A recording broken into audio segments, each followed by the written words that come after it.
코로나가 아이들한테 어떤 피해를 줬을까요?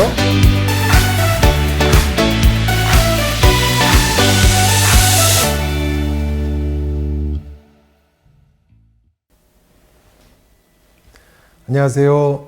정신과 전문의 김현수입니다.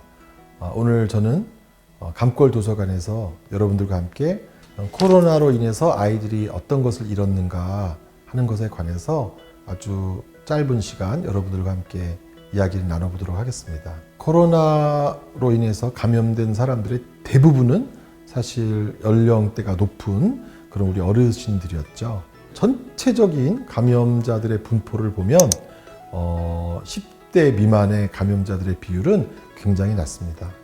그래서 이 코로나 바이러스가 우리 어린이와 청소년들은 어떻게 괴롭히느냐, 직접 감염돼서 몸을 파괴하는 것은 아니지만 코로나 바이러스 감염 이 팬데믹으로 인한 여러 가지 사회적 조치들로 인해서 우리 어린이 청소년들의 미래와 관련된 중요한 여러 가지 것들을 파괴한다. 그래서 타임즈의 아주 유명한 기자인 그 제이슨 드팔이라는 분이 바이러스가 아이들 몸을 어른들 몸만큼 파괴하지 않을 수는 있다.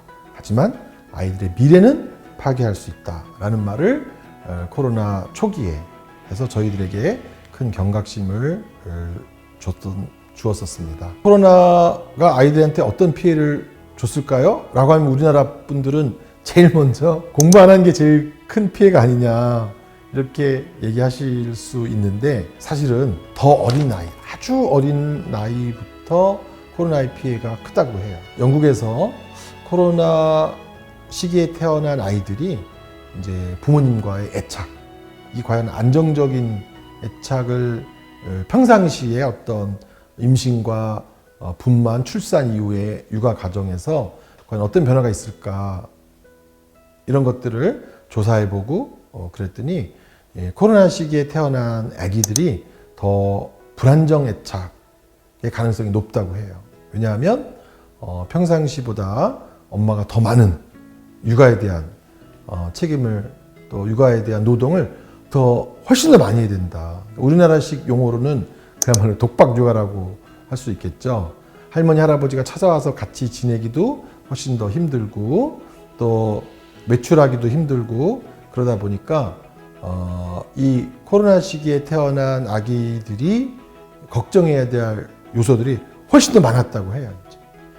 면역력도 걱정해야 되고, 햇볕을 적게 보는 아이들도 굉장히 많다고 하고, 또 엄마가 그렇게 지내면서 혼자 아이를 감당해야 되니까 어떤 분이 진짜 자기 독박육아 완전 혼자 키우다시피 키웠다, 너무 힘들었다, 이런 얘기를 듣기도 했는데, 이러다 보니까 엄마랑 아기 사이가 더 힘들어질 수도 있죠. 엄마가 힘드니까.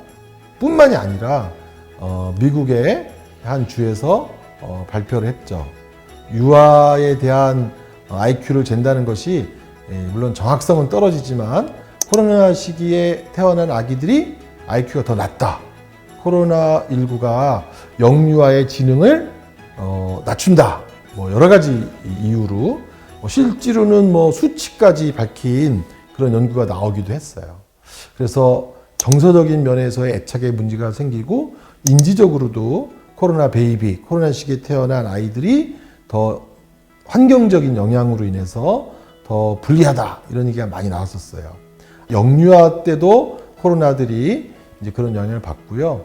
또 또래 시기, 학동기 막 뛰어다닐 걸음마 시기의 아이들은 또 어떤 어려움이 있느냐, 많은 친구들하고 나가서 동네에서 놀고 유치원, 어린이집, 신체를 활용한 다양한 놀이를 통해서 또래를 사귀면서 사회 기술도 늘고, 동시에 사실 이럴 때 어떤 사회성 발달뿐만이 아니라 도덕성도 발달되고 책임감도 생기고 그러는데, 이런 또래 놀이가 현저히 부족해져서 아이들이 이런 사회성 발달에 부족함이 있다, 이런 주장을 하시는 분들, 이런 연구 결과도 되게 많은 것 같아요.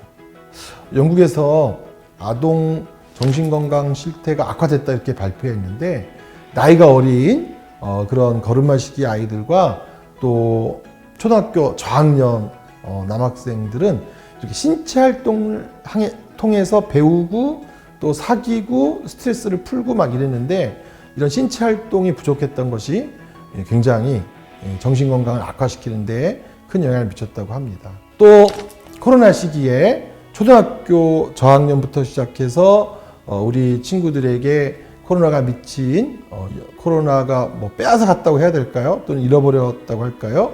그것 중에 아주 중요한 것은 사실 이제 신체 활동이죠. 신체 활동이 부족하다 보니까 굉장히 많은 비율의 아이들이 비만으로 갔다는 것 같아요. 다 아시다시피 코로나 시기에 일어난 생활적 변화 중에 가장 큰 변화가 학교를 가지 못해서요. 신체 활동이 줄어들고요. 또 원격 수업하고 줌 수업하면서 스크린 타임이 증가했는데 많은 친구들이 딱 그 시간만 스크린 타임을 한 게 아니라 절반 이상의 아이들이 인터넷 사용이 늘었고 스마트폰 사용이 늘었고 TV 보는 시간 늘었고 또 뭐 OTT라고 하나요? 어쨌든 그런 여러 가지 이 방송을 보는 시간들이 늘어나서 그야말로 이제 움직임이 줄었다. 운동이 현저히 감소됐다라고 하면서 뭐 어떤 친구들은 자기 몸매를 뺏겼다. 제가 코로나 시기 이전에는 이런 몸매가 아니었는데 몸을 빼앗겼다. 이렇게 말하는 친구들도 있어서 코로나는 신체적 발달에도 굉장히 좋지 않은 영향을 미쳤다라고 하는 것을 우리 부모님들이나 선생님들이 꼭 기억해 주시고 다양한 신체 활동을 증진시켜 주기를 부탁드리고 싶어요. 그리고 두 번째, 이 코로나 시기에 초등학교 저학년부터 시작해서 거의 전반적인 고등학생들까지 정서적인 문제가 정말 굉장히 큰 어려움에 빠졌던 것 같아요. 정서적인 문제 중에서도 특히 이제 어떤 문제가 제일 컸냐? 외로움에 관한 문제거든요. 학교를 가지 않고 집에 있는 시간이 늘어나면서 또래하고 관계가 좀 부족했던 친구들이나 또 집에 또 형제가 별로 없었던 친구들은 굉장히 큰 외로움에 시달렸다고 해요. 부모님이 채워줄 수 있는 외로움이 있고요. 부모님이 채워줄 수 없는 외로움이 있어요. 또래, 친구, 형제들이 채워줄 수 있는 또 다른 그런 외로움이 있거든요. 그래서 이런 부모님이 채워줄 수 없었던 그런 외로움으로 인해서 아이들이 힘들었다. 근데 이제 부모님들 중에서는 외로운 게 그렇게 그게 그렇게 큰 어려움이냐라고 하실 수 있는데 어떤 아이가 딱 와서 그렇게 말하더라고요. 부모님 세대는 배고픔이 제일 힘들었겠지만 자기네는 외로움이 제일 힘들다. 이렇게 말을 하는데 진짜 요즘은 관계, 친구, 인기 이게 정말 중요하고 그것이 모두 안 될 때 생기는 외로움은 요즘 아이들의 가장 큰 아픔 중에 하나다라고 하는 것을 우리 이제 부모님들이 꼭 이해해 주셨으면 하는 그런 바람으로 이 친구 문제, 외로움 문제에 관해서는 한 번 더 제가 말씀을 더 그렇게 드리고 싶어요. 또 우리 청소년들이 코로나 시기에 여러 가지로 힘들었다라고 말하는 것들을 제가 한 5가지로 줄여봤는데요. 첫 번째는 어쨌든 그런 고립과 단절, 존재감이 사라져서 힘들었다라고 하는 부류의 친구들이 일단 제일 많았던 것 같아요. 아무래도 이제 친구들을 만나지 못하면서 생기는 문제라고 할까요? 그리고 또 잔소리를 진짜 많이 들었다고 해요. 작년부터 올해까지 어떤 친구는 부모님이 자기는 오랜 시간 같이 있어 보니까 부모님이 사용하는 언어가 5가지밖에 안 되더라. 공부해라, 밥 먹어라, 자라, 스마트폰 그만해라, 책 봐라. 이 말을 하루에도 수도 없이 반복적으로 들었다. 그러면서 너무 괴롭다. 이런 얘기 했는데 설마 그럴 리가 있냐 그랬더니 응용편이 있다고 하더라고요. 더 공부해라, 다른 책 봐라, 빨리 자라, 더 먹어라. 사실 하루 종일 자녀와 함께 있다는 게 아이도 어렵지만 물론 부모님도 아마 굉장히 어려우셨을 거예요. 그런 잔소리와 함께 아이들과 싸우는 그런 시간들, 아이들도 어려웠고 부모님들도 어려웠던 시간들이고요.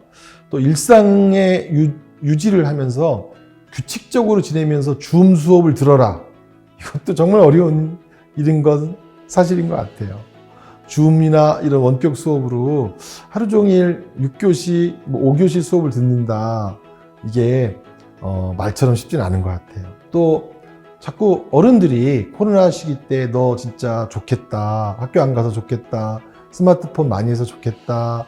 그래서 배운 거 없이 한 해, 두 해가 다 갔다라고 하면서 뭔가 우리 청소년들이 버티고 애쓰고 노력한 것을 하나도 인정해주지 않아서 뭔가 진짜 텅 비었다, 결핍됐다, 결손이 생겼다 이런 식으로 말할 때마다 굉장히 이제 자존감이 내려앉는 그런 경험을 많이 했다고 하고 실제로는 스마트폰 사용이 정말 많이 늘었죠. 그러다 보니까 중독에 관한 이야기, 너 그러다 스마트폰 중독이다 이런 얘기 들으면서도 굉장히 마음이 많이 이제 상하고 힘들었다고 합니다.